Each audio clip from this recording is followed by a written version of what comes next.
اور پھر ادب کا عالم یہ حضور کی ولادت کے بعد نہیں، یہ حضور کی ولادت سے پہلے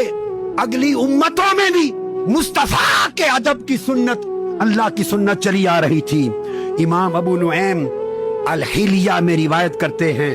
حضرت وہب بن منبہ سے، اور وہب بن منبہ ابو ہریرہ کے شاگرد رضی اللہ تعالیٰ عنہ، وہ روایت کرتے ہیں کہ بنی اسرائیل میں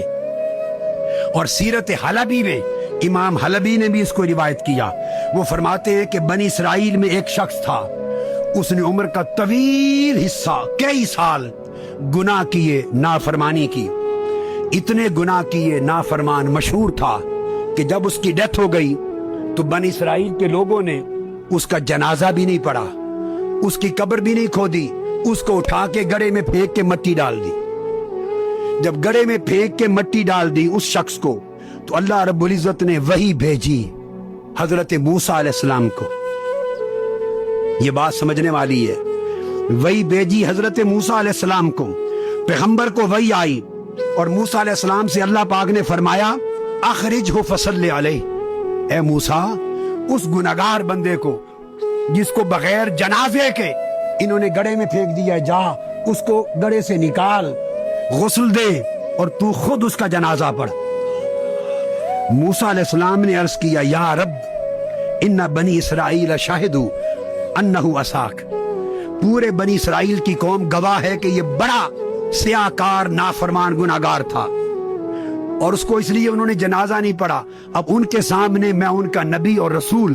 اگر خود قبر سے نکال کے جنازہ پڑھوں وہ کیا کہیں گے؟ موسیٰ علیہ السلام اللہ سے عرض کر رہے ہیں،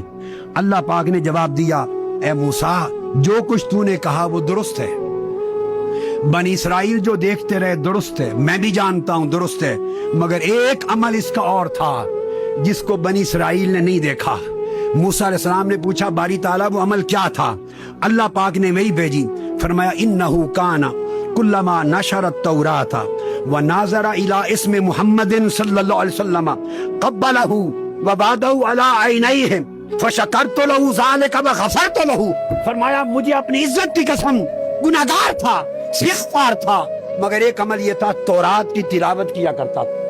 اور جب بھی تورات کی تلاوت کے دوران میرے محبوب محمد کا نام آتا تھا تو اس میں محمد تورات میں پڑھ کر اس کو چومتا تھا، آنکھوں پر لگا لیتا تھا۔ محمد مصطفیٰ سے محبت اور ان کے نام کا ادب، خدا مجھے اپنی عزت کی قسم میں نے اس کو بخش دیا ہے۔